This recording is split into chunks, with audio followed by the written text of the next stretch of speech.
ప్రార్థన చేసుకుందాం. అందరూ మోకరించండి, రెండు చేతులు జోడించి దేవునికి నమస్కరించండి. ప్రభువానికి స్తోత్రాలు, నీ సన్నిధి మమ్మల్ని సమకూర్చే వందనాలయ్యా. దేవునికి నమస్కారాలు చెప్తాం.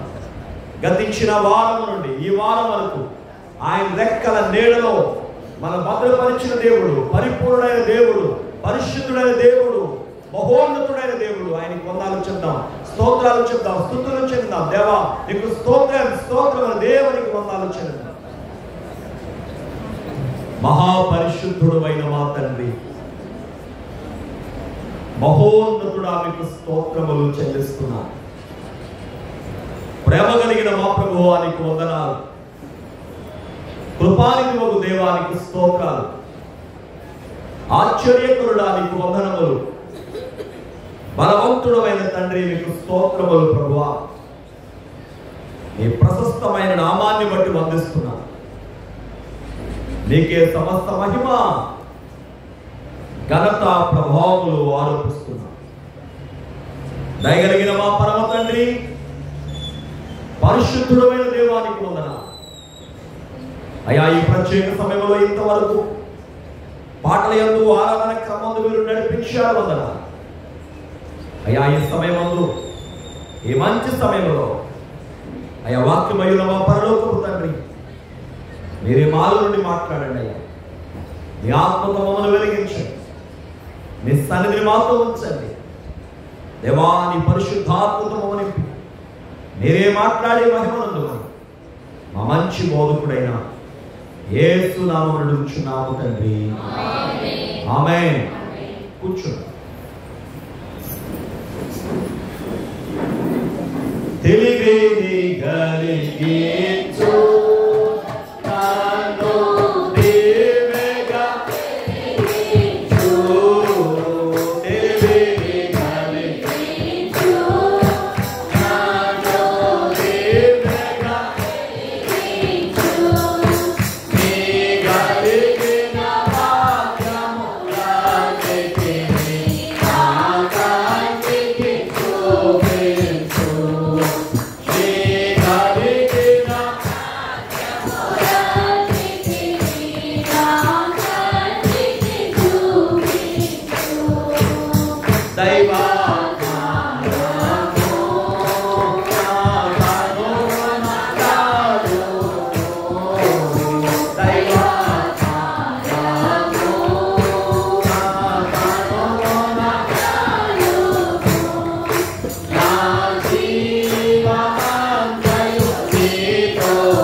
దేవుని యందు ప్రియమైన వారలారా,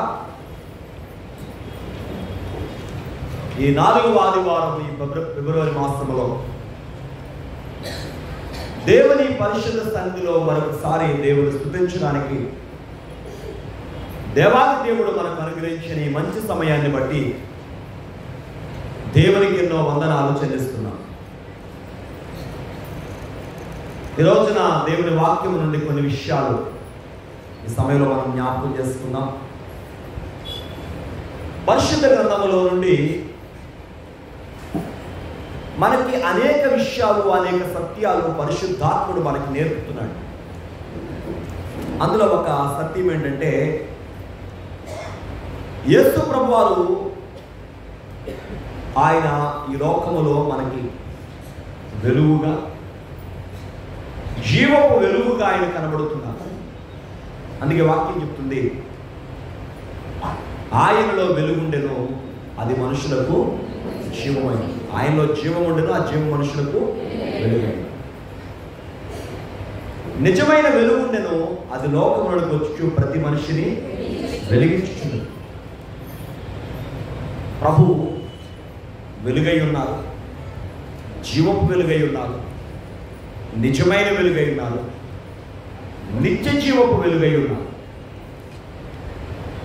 మరి ఆయన బిడ్డలుగా వెలిగించబడిన సంగమా, మనల్ని దేవుడు చక్కని దీపాలుగా, దేవుని కొరకు ప్రకాశించే దీపాలుగా దేవుడు మనల్ని చూడాలి అనుకుంటున్నాడు. మనం వెలిగించబడి ఆ వెలుగును కొనసాగించాలి. వెలిగించబడిన మనము దీపముగా ప్రకాశించాలి. దీపము అనేది మానవ జీవితంలో చాలా ప్రాముఖ్యమైనది, లేక వెలుగు అనేది చాలా ప్రాముఖ్యమైనది. సాధారణంగా ఉదయం 6 కాగానే ప్రతి మానవుడు వెలుగు కోసం ఎదురు చూస్తాడు.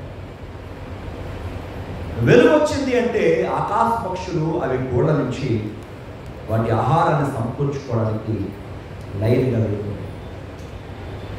వెలుగు మరలా అయిపోతుంది లేక చీకటి పడిపోతుంది అన్న సమయానికి వాటికి ఎవరు చెప్పకూడదు, అవి టైం చూసుకోవు, వాటిని ఎవరు హెచ్చరించరు, కానీ అవి తిరిగి మరలా వాటి గోళ్లకు హెచ్చరిస్తుంది.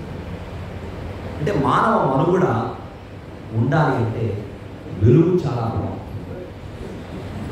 బైబిల్ చెప్తుంది, వెలుగు ఉండగానే నడుముడి అని. వెలుగు ఉండగానే దేవుని క్రియలు చేయండి. ప్రభు చెప్పారు యోహాను సువార్త 1:5, వెలుగుండగానే ఆయన మహిమకరంగా మనం జీవించాలని ప్రభు చెప్పిన మాట. మరి వెలిగించబడిన మనం ఎలా ఉన్నాం, ఆ దీపముగా ఎలా మనం ప్రకాశించాలి?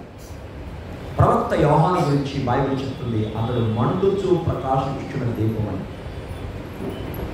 దేవుని బిడ్డలారా, మనకిప్పుడు ఎక్కడ ప్రయాణం చేయాలన్నా వెలుగులో ప్రయాణం చేస్తాం. ఒకవేళ సాయంకాలం ప్రయాణం చేయవలసి వస్తే వాడే కారుకైనా, బండికైనా, లేకపోతే సైకిల్కైనా ఏం పెట్టుకుంటాం? లైట్.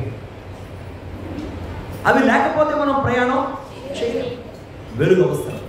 ఇవాళ బైబిల్ నుండి మనల్ని దేవుడు ఏ దీపాలుగా ఉండమని కోరుకున్నాడో కొన్ని మాటలు మీకు చెప్తాను. దేవునికి మనం ఎలాంటి దీపాలుగా ఉండాలి అనేది కొన్ని మాటలు మీకు తెలిసిన మాటలే, అయినా మరోసారి వాక్యం నుండి జ్ఞాపకం చేయాలనుకుంటున్నాను. బాటసారి దీపము అనడమా? కీర్తన 119, 105 చూద్దాం. కీర్తన 119, 105. నీ వాక్యము నా పాదములకు దీపమును, నా త్రోవకు వెలుగునై ఉన్నది. నాతో చెప్పండి అందరూ కూడా, నీ వాక్యము నా పాదములకు దీపము, నా త్రోవకు వెలుగై ఉన్నది. దేవుని బిడ్డలారా, ఇది బాటసారి దీపంగా మనం చూస్తున్నాం. దేవుని వాక్యమే మన పాదాలకు ఏంటట? దీపం. మన త్రోవకు ఏంటమ్మా? వెలుగు. దేవుని బిడ్డలారా, మనందరం బాటసారులమే. ఇంకా చెప్పాలంటే మనందరం యాత్రికులమే. మన యాత్రలో కుడికి ఎడమకు తొలగిపోకుండా మనం నడవాలి అంటే, ఈ జీవన యాత్రలో నిత్య జీవపు వారసత్వాన్ని మనం పొందాలి అంటే, ఆ నిత్య జీవానికి మనం వారసులం కావాలంటే, యాత్రికులమైన మనము, బాటసారులమైన మనము ఎలా ఉండాలి అంటే, దేవుని వాక్యం అనే దీపమును కలిగి వెళ్ళాలి. దేవుని వాక్యమే దీపం కనుక దేవుని వాక్యం వెలుగుతో నువ్వు నడిస్తే నీలోని భయాన్ని ఆ వెలుగు తొలగిస్తుంది, నీలో భ్రమలను ఆ వెలుగు తొలగిస్తుంది, నీలో చీకటిని ఆ వెలుగు తొలగిస్తుంది. ఎందుకంటే దేవుని వాక్యం మనల్ని వెలిగించే దీపమని. ఇదే మాటను పౌలు గారు ఏం రాస్తున్నాడో చూద్దాం ఒకసారి. ఫిలిప్పీ పత్రిక 2వ అధ్యాయము 12వ చూద్దాం. నా ప్రియులారా, మీరు ఎల్లప్పుడూ విధేయులైన ప్రకారము నా ఎదుట ఉన్నప్పుడు మాత్రమే కాక మరి ఎక్కువగా నేను మీతో లేని కాలమందును భయముతోనూ వణుకుతోనూ మీ సొంత రక్షణను కొనసాగించుకొనుడి. ఎంత అద్భుతమైన మాట! పౌలు గారు ఫిలిప్పీ సంఘాన్ని హెచ్చరిస్తున్నాడు. ఓ సంఘమా, నేను మీ ఎదుట ఉన్నప్పుడే కాదు, భౌతికంగా మీతో లేనప్పుడు, నేను సంఘానికి దూరంగా ఉన్నప్పుడు కూడా మరింత భయముగా ఉండాలి, మరింత వణుకు కలిగి ఉండాలి, మరింత దేవుని భయభక్తులు కలిగి మీ సొంత రక్షణను మీరు కొనసాగింపలేయాలి. రక్షణ కొనసాగాలంటే దేవుని భయము కావాలి, భక్తి కావాలి, విధేయత కావాలి. చాలా మందికి మందిరంలో ఉంటే దేవుని బిడ్డలే, మందిరానికి బయట ఉంటే వారి ప్రవర్తన ఎలా ఉంది, అదే దేవుడు మనం సృష్టిస్తాం. మనము దేవుని యందు విశ్వాసం వచ్చినటువంటి మన జీవితాల్లో ఎక్కడ ఉన్నాం. అందుకే బిల్లీ గ్రహం గారు అనే దైవజనుడు చెప్తారు, ఒక వ్యక్తులు నిజమైన మార్పు వస్తేనప్పుడు ఇంటిలో ఉన్న, దేవాలయంలో ఉన్న, ఇంటికి 1000 మైళ్ళ దూరంలో ఉన్న అతని ప్రవర్తన ఒకేలా ఉంటుంది. అంటే దేవునికి మహిమకరంగా ఉంటుంది. దేవాలయంలో ఉంటే దేవుని బిడ్డలమే మనం, దేవాలయంలో ఉంటే వాక్యం చదువుతున్నాం, దేవాలయంలో ఉంటే దేవుని మాటలు వింటున్నాం, కానీ బయట ఎలా ఉంది మన ప్రవర్తన. అందుకే వాక్యంలో మాట ఉంది, సంఘమునకు వెలుపటి వారి చేత నువ్వు మంచి సాక్ష్యం పొందాలంటాడు. సంఘములో వారు కాదు, మన బిడ్డలే కాబట్టి మనం ఏమని చెప్తాం, మంచోళ్ళే అని. సంఘానికి వెలుపటి వారు, సంఘానికి బయట వారు నిన్ను గురించి ఏం సాక్ష్యం ఇస్తున్నారు, అదే చాలా ప్రాముఖ్యం. అందుకే ఈ మొట్టమొదటికి బాటసారి దీపం ఏం చెప్తుందంటే, ఈ బాటసారి చెప్పే దీపం త్రోవకు వెలుగై ఉన్న దీపం. నీ త్రోవ ఎప్పుడు కూడా దేవునికి మహిమకరంగా ఉండాలి, నీ మార్గం, నీ నడక. ఇదే ఫిలిప్పీ పత్రిక 2వ అధ్యాయంలోనే 11వ కూడా చూడండి. ఎందుకనగా మీరు ఇచ్చేయించుటకును కార్యసిద్ధి కలుగు చేసుకున్నటకును తన దయా సంకల్పము నెరవేరుటకై మీలో కార్యసిద్ధి కలుగు చేయువాడు దేవుడే. 12వ వచనం ఏం చెప్తాడు, వణుకుతో, భయముతో, భక్తితో, వినయముతో మీరు దేవుని రక్షణ కలుగు చేస్తే, ఆ కొనసాగిస్తే మీలో కార్యసిద్ధి కలుగు చేసేవాడు దేవుడు. దేవునికి స్తోత్రం. దేవునికేమో యథార్థంగా నీ జీవితాన్ని నీవు కట్టుకుంటే, నీకేం కావాలో, నిన్ను ఎలా కట్టాలో, నిన్ను ఎలా నిలబెట్టాలో ఆయన కార్యసిద్ధి కలుగు చేస్తాడు. దేవునికి స్తోత్రం. అంటే మనం దేవుని పని చేద్దాం, దేవునికి ఇష్టమైన పని చేద్దాం, దైవ చిత్తానికి మనం లోపడదాం, మనస్తాన్ని దేవుడు నెరవేరుస్తాం. అందుకే దేవసాయి గారు అన్నారట, దేవా నీవు నాకు చెప్పిన మాట నాకు కష్టంగా ఉంది, అయినా కూడా నీ ఇష్టము కాబట్టి నేను నెరవేరుస్తాను. నీ ఇష్టం నేను నెరవేర్చాను కాబట్టి నాయనా నాకు ఇష్టమైన పని నువ్వు నెరవేర్చంటే, దేవునికని కష్టంగా ఉండండి, కష్టమని కాదు, కానీ నీవు దేవుని ఇష్టాన్ని నెరవేర్చావు కాబట్టి నీ ఇష్టాన్ని ఎవరు నెరవేరుస్తారు, దేవుడు నెరవేరుస్తారు. దేవునికి స్తోత్రం. అందుకే 12వ వచనం చూడండి ఏమనుంది, మీరు భయముతో, భక్తితో మీ సొంత రక్షణ కొనసాగించండి, అప్పుడు మీలో కార్యసిద్ధి కలుగు చేసేవాడు ఎవరు, ఆయన చేస్తాడు. 12వ వచనం ప్రకారంగా నువ్వు నిలబడగలిగితే, 13వ వచనం దేవుడు నీకు తక్కువ చేయడయ్యా, నీ కార్యమును ఆయన సిద్ధింప చేస్తాడు. తర్వాత వచనం కూడా చూద్దాం. నేను చదువుతానమ్మా, మీరు మూర్ఖులైన ఒక్కల జనము మధ్య, అమ్మ మనం ఎవరి మధ్య ఉన్నామంట, మన జోన్ ఏంటో మనకు తెలుసా? జోన్ కరోనాలో ఏం చెప్పుకున్నాం మనం? Red zone, orange zone, yellow zone. మొన్న ఎక్కడ నేను ఊరేళ్ళాను సిటీలో, ఆ ట్రాఫిక్ సిగ్నల్ దాడుతున్నాను, గ్రీన్ అయిపోయి రెడ్ వచ్చేస్తుంది. ఇంకా ఈ మధ్యలో కలర్ వచ్చిందండి, ఆరెంజ్ కలర్ వచ్చింది, ఎల్లో కలర్ అంటే వచ్చింది. అంటే ఎల్లో కలర్ వచ్చిందంటే దాని అర్థం ఏంటన్నమాట, నెక్స్ట్ రెడ్ అవుతుందని. అవునా? అప్పుడు నాకు కరోనా గుర్తొచ్చింది. ఏ జోన్లు ఉన్నాయి మనకు అప్పుడు? Red zone, orange zone, green zone. అవునా? అంటే రెడ్ జోన్ అంటే అందులో ఆ రెడ్ జోన్లో పేషెంట్స్, ఆ కరోనా పేషెంట్స్ ఉన్నారని. తర్వాత ఆరెంజ్ జోన్ అంటే దానికి దగ్గరగా ఉందని. గ్రీన్ జోన్ అంటే అక్కడ ఏ పేషెంట్స్ లేరని, పర్వాలేదని. అవునా? అవి కొన్నాళ్ళకి పోయినాయి. ఎన్నాళ్ళకి 2020లో మనం ఈ జోన్లు బాధపడ్డాం, 2021 కూడా కొంచెం బాధపడ్డాం, కానీ 21 కొంచెం కనబడ్డా ఆ తర్వాత ఇంక లేదు కదా. అంటే 3 ఏళ్ళు ఆ జోన్లు పోయినాయి. కానీ ఈ జోన్లు ఎప్పుడు పోతాయా? ఏ జోన్లో ఉన్నట్టు మనం? మూర్ఖులైన వక్ర జనం మధ్య. ఇదిగో మన జోన్ చూసి ఎలా ఉందో, ఎంత భయంకరమైన జోను. అవును, యథార్థతను పోగొట్టడానికి, విశ్వాసాన్ని పోగొట్టడానికి, పరిశుద్ధతను పోగొట్టడానికి, ప్రార్థన చెడగొట్టడానికి అనేక మంది ప్రయత్నం చేస్తారు. సహోదరి సహోదరుడా, యవనస్తురాలా, మూర్ఖులైన వక్రజనం మధ్య ఉన్నాం. మన జోన్ గురించి ప్రభు మాట్లాడితే ఏమన్నా తెలుస్తా? మత్తయి సువార్త 10:16లో, ఇదిగో నేను తోడేళ్ల మధ్య గొర్రెల పిల్లలు పంపినట్టుగా మిమ్మల్ని పంపుచున్నాను. అదిగో అక్కడ ఉంది తోడేళ్ళగా. మనం మా చుట్టూ ఏమున్నాయి? మధ్యలో ఉన్నా గొర్రె పిల్లలు. స్వభావం ఏంటి?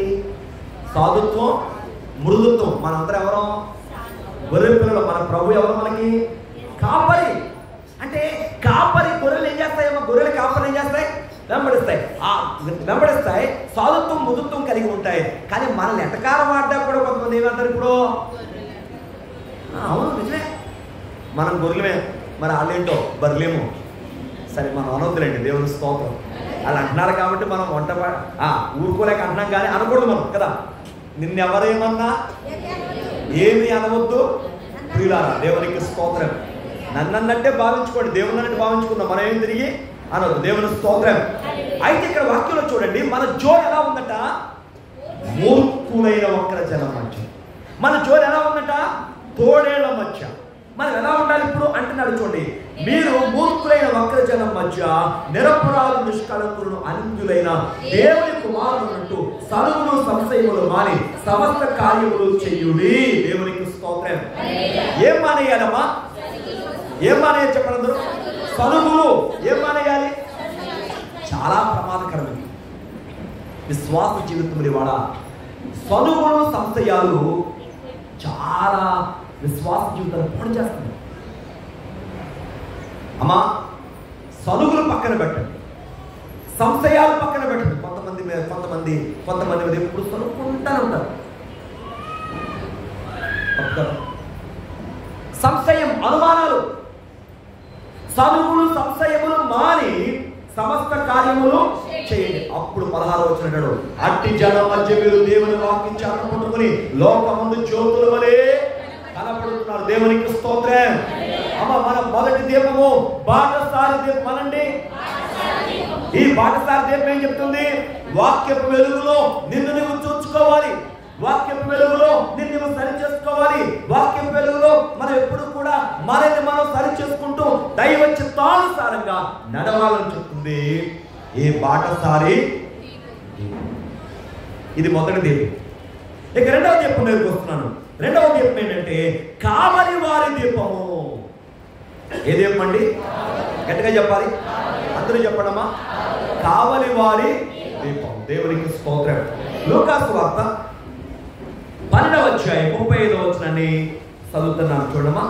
లూకాసు వార్త 12వ అధ్యాయంలో నేను చదువుకుంటున్నాను. లూకాసు వార్త 12వ అధ్యాయం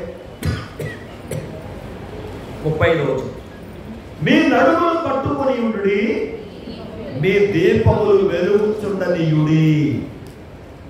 చెప్పండి అప్పుడు, మీ నడుములు, గట్టిగా చెప్పాలి, మీ నడుములు కట్టుకొనుడి, మీ దీపములు వెలుగుచుండనియుడి. నడుము దేని గుర్తమ్మా? బలమునకు గుర్తు. నడుము దేని గుర్తు? శక్తికి గుర్తు. నడుము దేని గుర్తు? పనికి గుర్తు. సాధారణంగా పని చేసే బిడ్డలు ఏం కట్టుకుంటారు చెప్పండి? ఏం కట్టుకుంటారు? నడుము కట్టుకుంటారు. మనం ఏదైనా ఒక మంచి పని చేయడానికి కొంతమంది అంటారు, ఆయన నడుము కట్టుకున్నాడండి అంటారా? ఒక కార్యం జరగడానికి ఏం చేశారు? పలానా ఆయన నడుము కట్టుకున్నాడు. ఈ మంచి పని చేయడానికి పలానా తల్లి నిలబడింది, ఆ నడుము కట్టుకుంది అంటాం కదా. అంటే నడుము కట్టుకోవడం దేనికి గుర్తుగా ఉంది? బలానికి, పనికి, శక్తి కనబడుతుంది. బైబిల్లో చాలా చోట్ల ఈ మాట మనకు కనబడుతుంది. నిర్గమకాండం 12వ అధ్యాయంలో 11వ వచనంలో మీ నడుము కట్టుకొని, మీ చెప్పులు తొడుక్కొని, మీ కర్రల చేత పట్టుకొని త్వరపడుచు ఆ పస్కా పశువు తినాలి అని ఉందండి. అని యేసు ప్రభువు పేతురుతో మాట్లాడుతున్నాడు, పేతురు నీవు యవనుడు అయి ఉన్నప్పుడు నీ నడువు నువ్వే కట్టుకుంటావు నాయన, నీకు ఇష్టమైన చోటుకు పరిగెడతావు, కానీ నువ్వు ముసలుడు అయిపోతావు రేపు పొద్దున, అప్పుడు నీ నడువు వేరేవాడు కడతాడు, నీకు ఇష్టం కాని చోటుకు తీసుకెళ్తాడని చెప్పాడేసి. నా అర్థం ఏంటంటే నడువు కట్టుకోవడం అంటే నువ్వు బలం ఉండగానే, శక్తి ఉండగానే, నీ దగ్గర సమయం ఉండగానే నీవు దేవుని పని చేయాలి. తర్వాత నువ్వు చేద్దాం అనుకున్నా నీ ఇష్టం సాగుద్దా? సాగనే సాగు. నడువు కట్టుకోవడం. అలాగే మనం ఎఫెసీ పత్రిక 6వ అధ్యాయంలో కూడా చూసుకుంటే పౌలు గారు అంటాడు అక్కడ, సత్యమును దట్టితో మీ నడుమును కట్టుకోవాలి. అమ్మా ఇప్పుడు కావలివారు అంటే ఏమని చెప్పారు? మీరు కావలివారు దేమని చెప్పారు. రెండవది అమ్మ కావలివారు, పనివారు. మనందరం కావలివారు. మనందరం ఎలా ఉండాలంట? నడుము కట్టుకోండి, మీ దీపములు వెలుగు చూడనీయుడు. ఎందుకని? మీరు అక్కడ 35వ వచనం నుంచి 40వ వచనంలో చూస్తే ఏమని తెలుసా? యజమాని అనబడే యేసు ప్రభు ఎప్పుడు వస్తారో తెలియదండి. ఎప్పుడు వచ్చినా మనం ఎలా ఉండాలంట?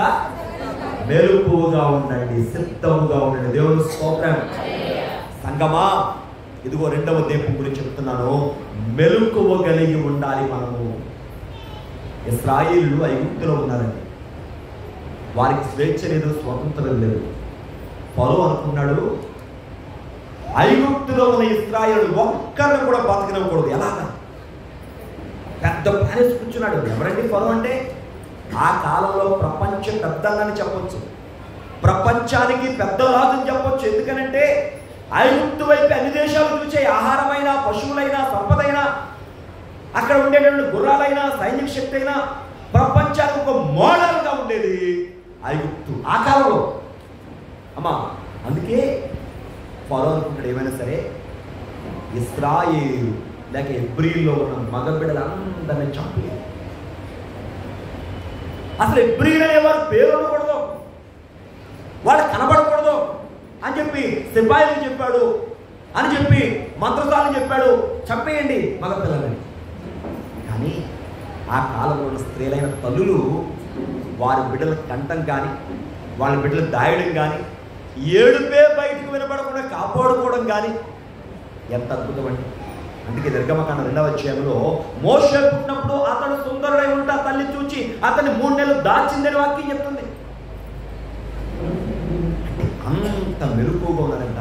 అందుకే సిప్రాపుయ మంత్రసాలు రాజుగారు చెప్పినప్పుడు, అయ్యా హెబ్రీయులు మన వంటి వారు కాదండి, వారు చాలా చాలా చాలా చురుకైన వారు. అమ్మా ఈ లోకములో నీ ఉన్నావు, నీ దీపం కావలి దీపంగా ఉండాలి. అంటే సురుకుదనం కలిగి ఉండాలి, మెలకువగా ఉండాలి. ఎప్పుడు ప్రభు వస్తారో ఎవరికి, ఆయన రాకడ కొరకు మనం ఎలా ఉండాలి? మెలకువగా.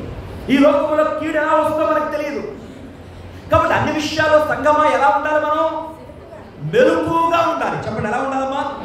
గట్టిగా చెప్పండి, మెలకువగా ఉండాలి. అందుకే వాక్యం ఒక మాట జ్ఞాపకం చేసి ముందుకెళ్తారు. ఎఫెసీ పత్రిక 6వ అధ్యాయంలో 18వ వచనంలో పౌలు భక్తుడు ఏం చెప్తున్నాడు అంటే చక్కని మాట చెప్తున్నాడు. ఆత్మ వలన ప్రతి సమయమందులో ప్రతి విధమైన ప్రార్థన విజ్ఞాపన చేయొచ్చు. ఆగండి మాకు నేను చదువుకున్నాను, చదవడం చదివాను. దేవునికి మహిమ కలుగునుగా. నేను ఎందుకు మిమ్మల్ని ఆపమన్నానంటే అందరూ చదివేస్తుంటే నాకు అర్థం కావట్లేదు. అమ్మ అర్థమైందా? అందుకు నేను ఒకసారి ఆగండి అమ్మ, నేను చదువుకుంటాను. నాతో కలిసి చదువుతారు మీరందరూ. ఆత్మ వలన ప్రతి సమయమందులో, ప్రతి సమయమందున ఎప్పుడైనా కొంతమందికి ప్రార్థన ఎప్పుడు జ్ఞాపకం అవుతుంది? ఎప్పుడైనా జ్ఞాపకం. అంటే ఎప్పుడండి? ఎప్పుడైనా అంటే ఎప్పుడు? ఖాళీగా ఉంటేనో, పని లేకుండా ఉంటేనో, ఎక్కడా పెళ్ళిళ్ళకి ఏ కార్యక్రమాలకు వెళ్ళకుండా ఉంటేనో అప్పుడు కదా ప్రార్థన గుర్తొస్తుంది కొంతమందికి. కానీ బైబిల్ ఏం చెప్తా? ప్రతి సమయమందు. నేను అనుకుంటాను ఒక మోటార్ సైకిల్ నడవాలి అంటే ఆ చక్రం తిరగాలి. తిరగాలంటే చక్రాన్ని తిప్పే చైన్ తిరగాలి. ఆ చైన్ తిరగాలంటే ఇంజిన్ నుంచి ఇంకో చైన్ వస్తుంది, టైమింగ్ చైన్ అంటారు, అది తిరగాలి. ఇందులో ఎక్కడ ఒక లింక్ ఊడిపోయినా మీరు ఎక్సలెంట్ ఇస్తే ఊరొస్తుంది కానీ బండి ముందుకు వెళ్తా? చెప్పనమ్మా, అవి తిరుగుతానే. ఈ టైం చేయి నా పెద్ద చేయి చక్రాన్ని ఎవరి చక్రాన్ని తిప్పితే బండి ముందుకెళ్తాం, మనం ముందుకెళ్ళిపోతాం. మరి విశ్వాస జీవితంలో కూడా అంతే కదా. ఆత్మ వలన ప్రతి సమయం ఉందా, ఎప్పుడైనా ఉందా? ఎంత అద్భుతం అండి. అందుకే ప్రతి ఉదయం దేవునికి ఇవ్వండి సమయం, ప్రతి రాత్రి దేవునికి ఇవ్వండి సమయం. దానియేలు వంటి భక్తులు తీసుకుంటే రోజుకు 3 మార్లు ప్రార్థన చేశారు. ఎన్నిసార్లమ్మా? ఉదయం ప్రార్థన చేశారు, సాయంకాలం ప్రార్థన చేశారు, మధ్యాహ్నం ప్రార్థన చేశారు. వారి ప్రార్థన కొనసాగింది తప్ప ఆగిపోలేదండి. శ్రమలు చూసి ఆగిపోలేదు. ఈ ప్రార్థన చేస్తే తీసుకెళ్లి సింహాల బోలో వేస్తారు అనే శాసనం ఉన్నప్పటికీ కూడా దేవునికి విలువిచ్చారు, దేవుని చట్టానికి విలువిచ్చారు, దేవుని మాటకి విలువిచ్చారు. కనుక సింహాల బోలో రాజేస్తే దేవుడు సింహాల బోటి బయటికి తెచ్చాడు. దేవునికి మహిమ కలుగును గాక. దేవుని బిడ్డారా, ఆత్మ వలన ప్రతి సమయముందు ప్రతి విధమైన విజ్ఞాపన ప్రార్థన చేయొచ్చు. ఆ విషయమై సమస్త పరిశుద్ధ నిమిత్తము పూర్ణమైన పట్టుదలతో విజ్ఞాపన చేయొచ్చు. ఎంత అద్భుతమైన మాట అండి. మన మెరుగు ఇది. ఓ కావలి దీపమా, దేవుడు మనకే చెప్తున్నాడు అయ్యా అంటే నీవెల్లప్పుడూ కూడా కావలి కాసేవాడిగా ఉండాలి. కావలి దాన్ని ఎలా ఉంటాడు? ఇప్పుడు ఎలా ఉంటాడమ్మా? మెరుగు. నేను కూడా ఎలా ఉండాలంటే మెరుగుగా ఉండాలి. యజమాని ఎప్పుడు వస్తాడో తెలియదు. తెలుసమ్మా మనకి? నేడే ప్రభువు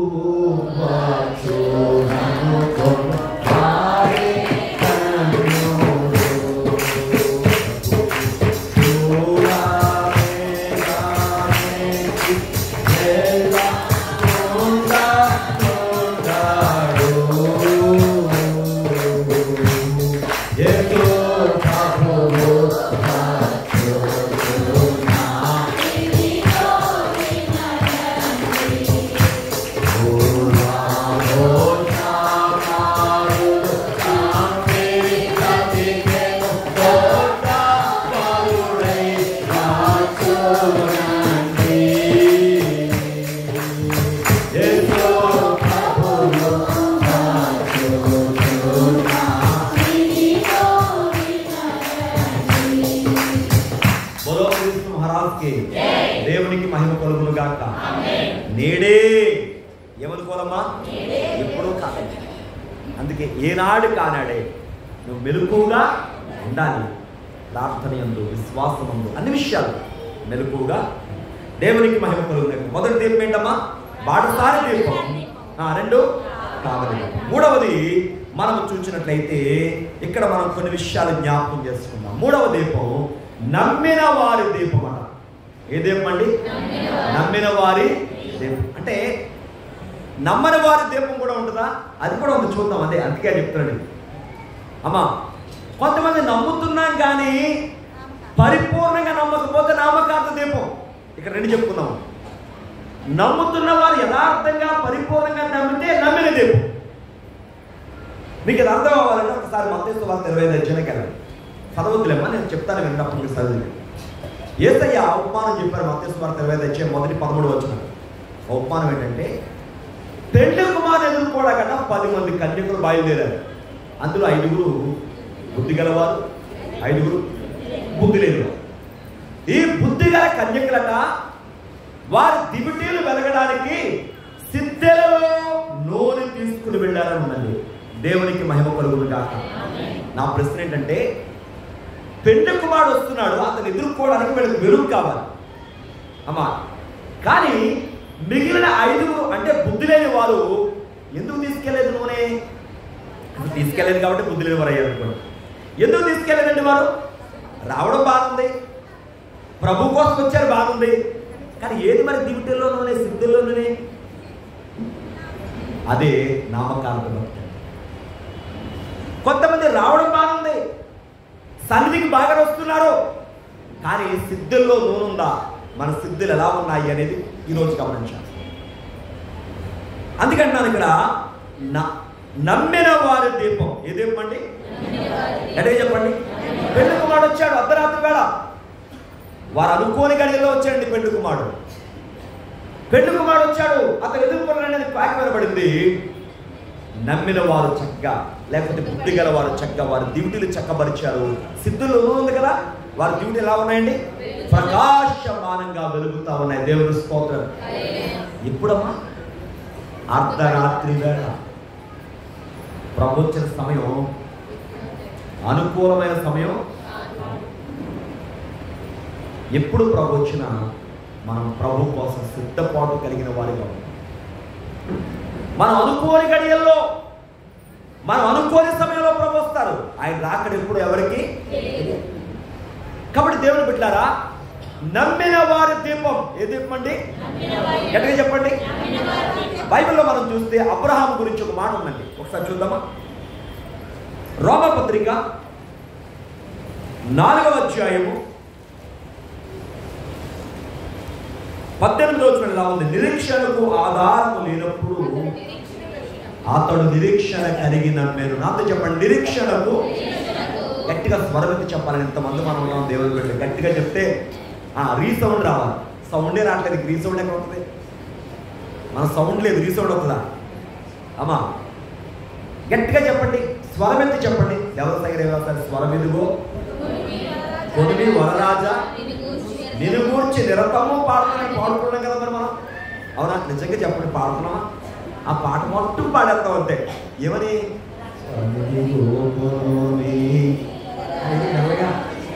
అలాగా ఎలా పాడాలి? గంభీరంగా పాడాలి కదా. దేవునికి స్తోత్రం. ఇప్పుడు రీసౌండ్తో చెప్తామా? సౌండ్ వస్తే రీసౌండ్ వస్తుందండి. సౌండ్ లేకపోతే కష్టం. అవునా? గట్టిగా చెప్పండి. నిరీక్షణకు ఆధారము లేనప్పుడు అతడు నిరీక్షణ కలిగి నమ్మెను. దేవునికి స్తోత్రం. నమ్ముట నీ వల్ల అయితే నమ్మువానికి సమస్తమును. మన పని నమ్మడం. ఇక్కడ కూడి ఉన్న మనం నమ్మకంలో ఎలా ఉంటున్నాము? ప్రార్థన చేస్తున్నాం, కానీ దేవుడు చేస్తాడు ఈ కార్యం అని నమ్మలేకపోతే. అబ్రహాము జీవితం అలా కాదండి. ఆధారం లేనప్పుడు ఇన్ని ఆధారాలు ఉన్నాయి మనకి. బైబుల్ ఆధారం ఉంది, సంఘం ఆధారం ఉంది, విశ్వాసం సహవాసం ఆధారం ఉంది, ఆదివారం ఆరాధన ఉంది మనకి. చెప్పండి, దేవుని వాక్యాన్ని మనం వింటా ఉన్నాం, దేవుని సరిగ్గా అనేక పాటలు పాడుతున్నాం. ఆ పాటల ద్వారా ఎంతో మనం ఆదరణ పొందుతూ ఉన్నాం. అయినా కూడా నమ్మలేకపోతున్నాం. మరి అబ్రహాము జీవితంలో సంఘం ఉందా? మందిరం ఉందా? ఇలా బైబిల్ గ్రంథం ఉందా? లేదు కదా. ఏ ఆధారం లేనప్పుడు నమ్మాడండి. ఏ ఆధారం లేదండి. ఇంకో మాట చెప్పిన చాలాసార్లు చెప్పానని మరోసారి చెప్తాను. తన కుమారునికి పెళ్లి చేయవలసిన వయసు వచ్చినప్పుడు ఎలియాజరును పంపిస్తున్నప్పుడు ఎలియాజరు డౌట్ పెడతాడు. అయ్యా, నాతో పాటు రావడానికి ఆ అమ్మాయి ఇష్టపడకపోతే, అంటే మీ ఇంటికి రావడానికి ఇష్టపడకపోతే మీ అబ్బాయి నాడు తీసుకెళ్ళిపోవచ్చు అని అడుగుతాడు. అప్పుడు ఏమంటాడు తెలుసా అబ్రహాము? ఓ ఎలియాజరు, నీ వెళ్ళిన ప్రయాణంలో నీకంటే ముందుగా దేవుడు తన దూతను పంపిస్తాడయ్యా, నా ఇంటికి కోడ వస్తుంది. దేవునికి స్తోత్రం. ఎంత గొప్ప నమ్మకండి. ఒకవేళ రాకపోయినా పర్లేదు, నీవు అనుకున్నట్టు జరిగితే ఈ ప్రయాణాలు వెనక్కొచ్చాయి. ఏమండి? ఎందుకు చెప్పాడు మాట అంత గట్టిగా? దేవుడిని పిలిచి దేశాన్ని నీకు నీ సంతానానికి ఇస్తానని చెప్పిన దేవుడే ఈ పని జరిగిస్తాడు. 140 ఏళ్ల వయసులో చెప్పగలరు ఎవరైనా? ఒక ప్రక్కన భార్య లేదు, శారమ్మ లేదు, భారమంతా అన్నదే. ఏదైనా ఎవరైనా అటువంటి వయసులో ఏమంటామండి? ఏదోటి చేయరా బాబు, ఏదోటి పని జరగాలి కదా అంటాం కదా మనం. అన్నాడు అబ్రహాము. మరి మనం అన్ని బాగుంటాయి కదా, పెళ్ళిళ్ళ దగ్గర వచ్చినప్పుడు ఏం చేస్తాం? ఏమని పాస్టర్ గారు వాళ్ళు ఏం చేయడు పాస్టర్ గారు వీళ్ళు అన్నీ బాగా చేస్తాం, కానీ పెళ్లి దగ్గరకు వచ్చినప్పుడు ఏం చేస్తాం? ఏం చేస్తాం? ఆలోచించిన అబ్రహాములాగా నిలబడగలుగుతున్నాం మనం? చెప్పండి.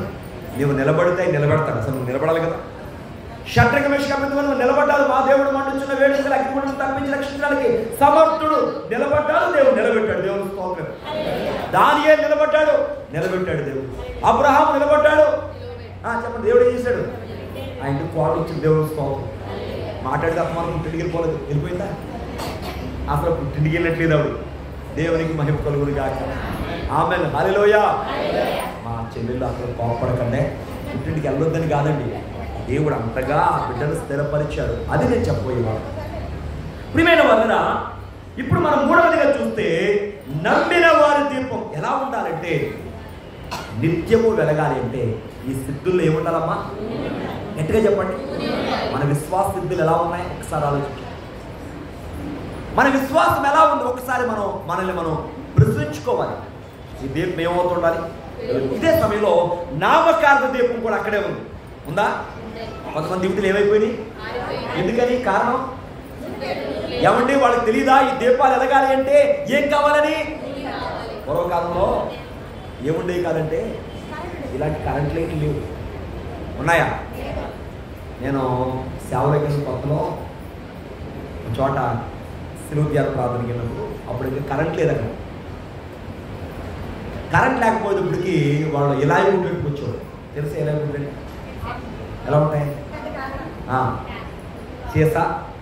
సీసాకు పైన మూత ఉంటుంది కదా, ఆ మూతకి చిన్న హోల్ చేసేవారు, ఒక తోడేసేవారు. అది తోడంటే ఏదో మన ఇంట్లో పాత బట్టలు ఉంటాయి కదా, అది పక్క చిప్పేసేసి ఇలా చుట్టేసి దాన్ని చేసేయడమే. దాంట్లో కిరాసన వేసేసి పైన ఉంటే వెలిగించేసేవాడు. అదేమో ఎంత పెద్ద పొగ వచ్చింది. మీరు అందరూ మరి పొగొస్తే ముక్కు మూసుకుంటారు, రోజు మూసుకుంటారు. మరి పాస్ గారు ఏం చేయాలి?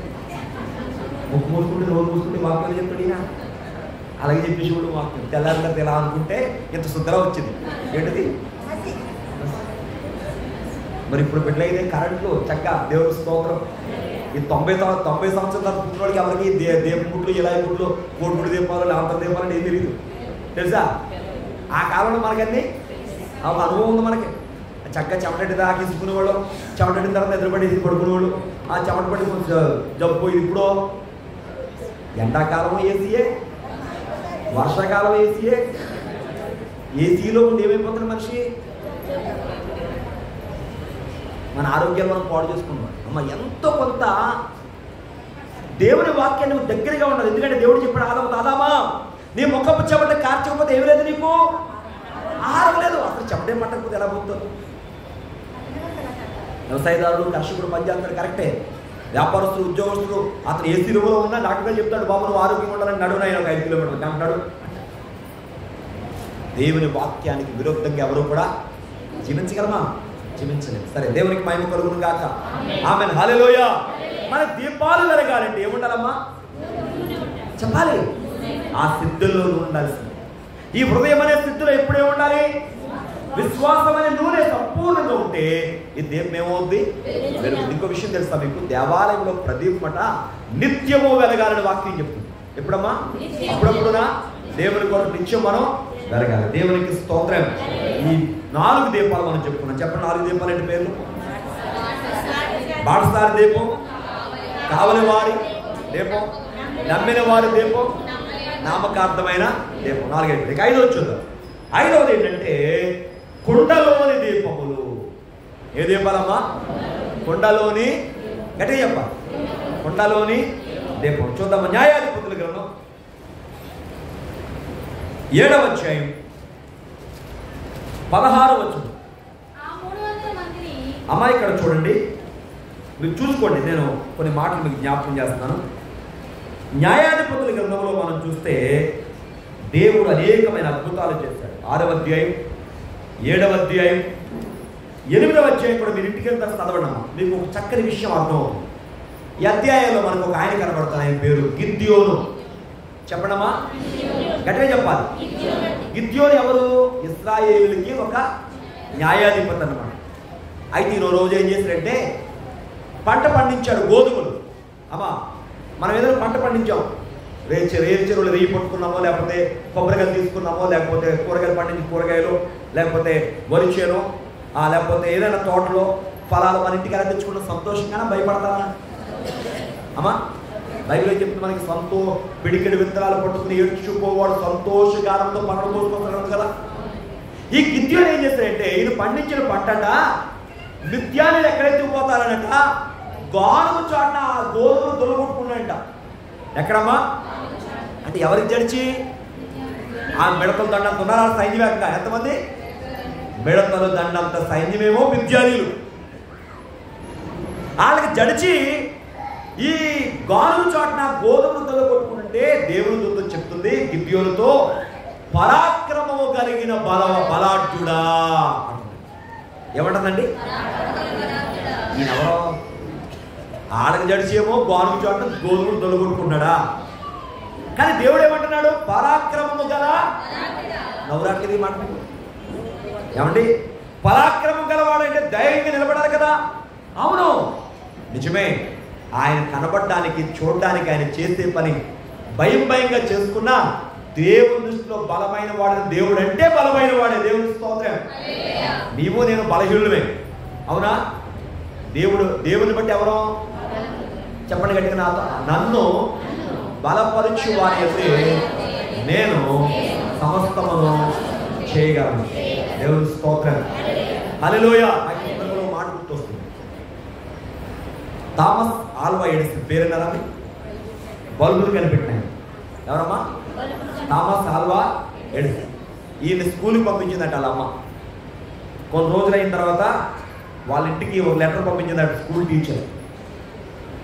ఆ లెటర్లో ఏముందంటే, మీ అబ్బాయి అంత మొద్దు ఈ ప్రపంచంలో ఉంటాడో లేదో నాకు తెలియదమ్మా, నీ కొడుకు చదువు చెప్పడం మా వల్ల కాదు, మీ అబ్బాయిని రేపటి నుంచి స్కూల్కి పంపించొద్దని లెటర్లో రాసి పంపించింది. పట్టుకొచ్చి ఇచ్చాడు ఈ కుర్రోడు లెటర్. అతను తెలియదు కదా, చిన్నపిల్లడు, చదవడం చేత కాదు. లెటర్ చూసింది తల్లి. అమ్మ ఏముంది లెటర్లో అని అడిగాడు కొడుకు.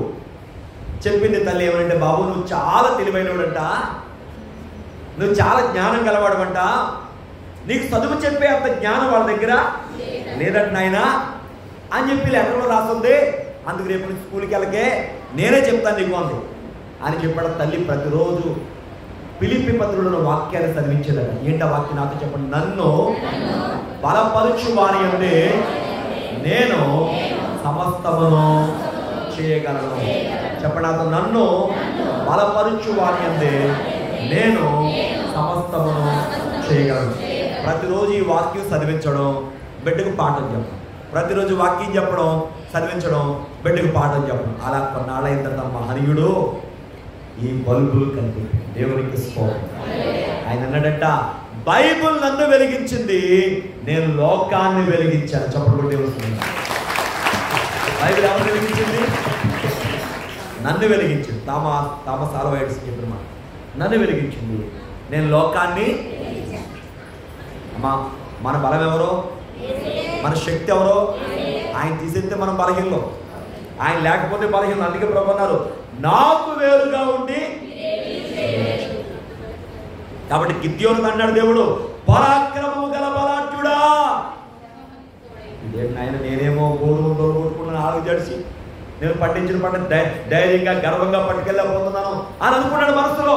కానీ దేవుడు బలాఢ్యుడు అన్నాడు కనుక, అమ్మా లక్షలాది మంది సైన్యమును దేవుడు గిద్యోను చేతులు లక్షల మంది సైన్యములు వెళ్ళలేదు, కానీ కేవలం 300 మంది సైన్యముతో లక్షలాది మంది ప్రజలను తరివేశాడు. దేవుడు స్తోత్రం. ఇక్కడ కూడా ఉన్నటువంటి యవన బిడ్డలారా, మార్చి నెల వస్తుంది, పరీక్షలు చాలా భారంగా ఉన్నాయి. నా జ్ఞానమేమో తక్కువ అనుకోండి. తక్కువైన సైన్యంతోనే లక్షల మందితో విజయమిచ్చిన, లక్షల మందిపై విజయమిచ్చిన దేవుడు. పెద్దలారా, కుటుంబంలో భారం చాలా ఉంది, ఆర్థిక వనరులు తక్కువే ఉన్నాయి అనుకుంటున్నారా? తక్కువైన సైన్యంతోనే లక్షలాది మంది సైన్యాన్ని తరవలేదా గిద్యోను? మన జీవితంలో చేయడం అద్భుతం. నమ్మిన వారు ఒకసారి స్తోత్రం చెప్తారా? హల్లెలూయా. గిద్యోను చేత గొప్ప విజయాన్ని సంపాదించుకున్న దేవుడు మన జీవితాల్లో కూడా గొప్ప కార్యాలు చేస్తాడో చేయాలి. ఇదంతా చెప్పడం సమయం లేదు కాబట్టి మీకు ముందు చెప్పాను. 6, 7, 8 ఈ 3 అధ్యాయాలు మీరు ఇంటికి చదవండి. ఎంత బాగుంటుందో తెలుసండి. చదువుతుంటే చాలా అద్భుతంగా ఉంటుంది. మీరు పరిగెత్తుతుంటే చదివేయకండి, కానీ ఆలోచించి చదవండి, మెల్లగా ఆగి చదవండి. దేవుని వాక్యం మీతో 30,000 మంది పైన సైన్యం ఉన్నారు గిద్యోను దగ్గర. 30,000 మంది వెళ్ళమన్న దేవుడు, మీలో ఎవరైతే భయపడతాడో పొందన్నాడు దేవుడు. 20,000 మంది వెళ్ళిపోయారు. ఈ మిగిలిన 10,000 మంది సెలవు. ఈ 10,000 మందిని దేవుడు వెళ్ళమలేదండి. ఈ 10,000 మందిని నది దగ్గరికి తీసుకెళ్ళమన్నాడు, నీరు తాగడానికి పొలం దగ్గరికి. ఎవరైతే కుక్క గతికినట్టుగా నీరు గతికాడో ఆ 300 మందిని ఎదుర్కొన్నాడు దేవుడు. లక్షలాది మంది సైన్యాన్ని జయించాడు. దేవుడు స్తోత్రం. ఎవరికైనా సాగుతుంది కదా, బియ్యానికైనా కయ్యానికైనా ఏముండాలంట? సముద్రం ఉండాలంట కదా. అవునా? పెద్దల మాటది అవునా కదా? చెప్పండమ్మా. మాట్లాడలేదు ఎవరు? మీ అందరికీ మరణాత. గట్టిగా చెప్పండి, మాట్లాడండి. మరణాత. దేవుని స్తోత్రం. మిద్యానీయులకు లక్షలాది మందా, ఇప్పుడు ఈ సైన్యమే 300 మందా. డౌట్ వస్తుంది గిద్యోనికి. కానీ దేవుడు అంటాడు, ఓ గిద్యోను, నీకు డౌట్ వస్తూ పంచి మారువేషం వేసుకుని ఇంకో మనిషిని తీసుకుని నువ్వు ఇద్దరు కలిసి ఆ మిద్యానీయుల మంద దగ్గరికి వెళ్ళాలి, దండు దగ్గరికి వెళ్ళాడు. వెళుతున్నప్పుడు ఒక సైనికుడు మరో సైనికుడు చెప్తున్నాడు. ఏంటా సైనికుడు చెప్పేవాడంటే, ఎవరంటే వచ్చి ఒక ఇల్లు మీద పడింది, ఆ ఇల్లంతా కూడా తుత్తునీలుగా అయిపోయిందట. ఏంటి వచ్చి పడిందట? రొట్టు ముక్క వచ్చి పడింది, ఇల్లు ఎక్కడ పడిపోతుందండి? పడిపోతా. మరి కళ వచ్చింది ఆ మిద్యానీయుల సైనికుడికి. ఆ సైనికుడు ఏం చెప్తాడు తెలుసా? ఆ రొట్టె ఎవరో కాదు, గిద్యోను ఖడ్గము, యెహోవా ఖడ్గము. ఆయన మన మీద పడబోతున్నాడు. ఇప్పుడు మనం కూడా అలా చల్లాచెదురైపోతామని చెప్తున్నాడండి. ఆ మాట ఎవరన్నారు? గిద్యోను అన్నాడు. ఈ మాట దేవుడు చెప్పించాడు గిద్యోనికి. కొండంత బలం వచ్చింది, వెళ్ళి యుద్ధం చేస్తాడు. ఈ కొండలోని దిగుడిని పట్టుకుని వెళ్ళారు. బోరలు ఊదినప్పుడు ఒకేసారి ఏక మనసుతో బోర్లు ఊదారు. గిద్యోను చెప్పగా అందరూ కుండల బద్దలు కొట్టగా ఈ కుండలో ఉన్నటువంటి దీపాలు వెలుగుతూ ఉన్నాయి. ఈ 300 దీపాలతో లక్షలాది మంది మిద్యానీయుల సైన్యాన్ని తరిమి కొట్టారు. దేవునికి స్తోత్రం. అమ్మా, మన దీపం వెలుగుతుండనివ్వండి. శత్రువు ఎంత భయంకరమైన వాడైనా దానిపైన దేవుడు మనకి ఏమిస్తాడు? జయాన్ని, విజయాన్ని ఇస్తాడు. దేవునికి స్తోత్రం. హల్లెలూయా. సమయం అయిపోయి ముగించేస్తాను. ఇంకా చివరికి ఒక మాట కూడా చెప్తాను. ఈ యొక్క దీపం ఏమవుతూ ఉండాలి? ఎప్పటికప్పుడు సరిచేయబడుతూ ఉండాలి. ఏమవుతూ ఉండాలి? సరే వాక్యంలో లేవీకాండం 24వ అధ్యాయం 2వ వచనం కానీ చదువుకుంటున్నట్లయితే వాక్యం మనకి ఇలా చెప్తుంది. అక్కడ ఒకసారి మనం చదువుతాను. లేవీకాండం తీసుకోండి అందరూ కూడా. లేవీకాండంలో 24వ అధ్యాయాన్ని మనం తీసుకుంటే దేవుని మందిరంలో దీపమంట ఏమవుతుండాలి? అతడు నిర్మలమైన దీపవృక్షం మీద ప్రదీపములు యెహోవా సన్నిధిని నాతో చెప్పండి, నిత్యము సవరింపవలెను, చక్కబరచవలెను. ఏం చేయాలంట? నిత్యము కూడా చక్కబరచాలి. ఆ దీపాన్ని నిత్యం ఏం చేయాలి? సరిచేసుకోవాలి. అమ్మా, మనలో ఒకవేళ పెరగంది ఏదైనా పెరిగిందా? ఉండదు ఏదైనా ఉందా? ఉండకూడదు ఏదైనా ఉందా? చెప్పండి. ఏది సరి చేసుకోవాలో మన అంతరంగాన్ని సరిచూచుకుంటూ దేవుని కృపలో ముందుకు మనం సాగుదామండి. చివరికి ఇంకో మాట కూడా చెప్తాను. అంటే ఇది 7వ విషయంగా చెప్తున్నాను, మీరు ఫీల్ అవుతుంది. కానీ దుష్టుని దీపం ఇలా ఉంటుందని వాక్యం చెప్తుంది. సామెతలు 13:9 ఉందండి. సముద్రం ఏమంటారా? దుష్టుని దీపం మంచిది కదా, ఆరిపోతుంది. అప్పుడు దుష్టత్వం మనకు వద్దు, దుష్ట నైజాలు మనకి వద్దు. కానీ ముందు చెప్పిన మాటలు మీ అంతరంగంలో భద్రపరుచుకుంటూ దేవుని కృపలో ముందుకు సాగుతూ ప్రభు పెళ్లి కుమారుడుగా రానయ్యున్నారు కనుక మనము కూడా పెళ్లి కుమార్తె సిద్ధపడి ఆ వెలుగు ప్రకాశిస్తూ ఆ మేఘమెక్కు ధన్యత వరుడు ప్రియుడు ప్రాణనాథుడైన యేసయ్య మనకు అనుగ్రహించును గాక.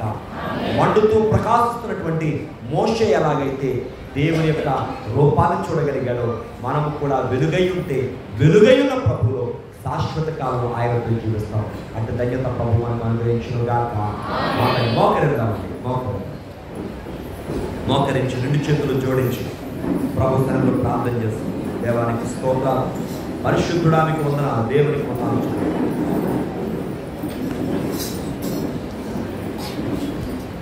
మహాపరిశుద్ధుడానికి వందనాలు తండ్రి. గౌరవ పాత్రుడు ఒక దేవానికి స్తోత్రాలు. మా పరలోకపు దేవా, పరిశుద్ధుడా, ప్రేమగల దేవా, కృపగల వాడానికి వందనాలు చెల్లిస్తున్నాను. అయ్యా, ఇంతవరకు ప్రభా వినబడిన వాక్యములో మా అందరి అంతరంగములలో మీరు ముద్రించారు. అయ్యా, నేను నాయన వాక్యం నుండి కొన్ని విషయాలు ధ్యానించడానికి ఇచ్చిన ఈ సమయాన్ని బట్టి మీకు స్తోత్రాలు. నాయన దీపములు అనే విషయాన్ని మేము చూసాం. ఒకటి బాటసారి దీపము, 2 కావలి వారి దీపము, 3 నమ్మిన వారి దీపము. అదే కోణంలో నామకార్థమైన దీపాన్ని కూడా మేము చూసాం. చివరిగా కుండలోని దీపములు ఎలాగైతే గొప్ప చేయబడిచ్చింది నాయన, ఆ యొక్క దీపములు సరిచేయబడాలని మేము ఉన్నాము ప్రభా. సరిచూసుకుంటూ దీపములుగా మేము ప్రకాశించినట్టు, నీ వెలుగులు మా ద్వారా లోకమును కనపరుచినట్టు సహాయం చేయండి. మీరు త్వరలో పెళ్లి కుమారుడిగా రాబోతున్నారు కనుక ఆ మహిమ మేఘము షకీనా మేఘం ఎక్కడ కావలసినటువంటి పరిపూర్ణమైన సిద్ధపాటుతో మమ్మల్ని స్థిరపరచు. ఇంతవరకు వినబడిన వాక్యం అందరం తరంగాలు ముద్రించి యేసు నామమున అడుగుచున్నాము తండ్రి. ఆమేన్. మరణాతా మరణాతా.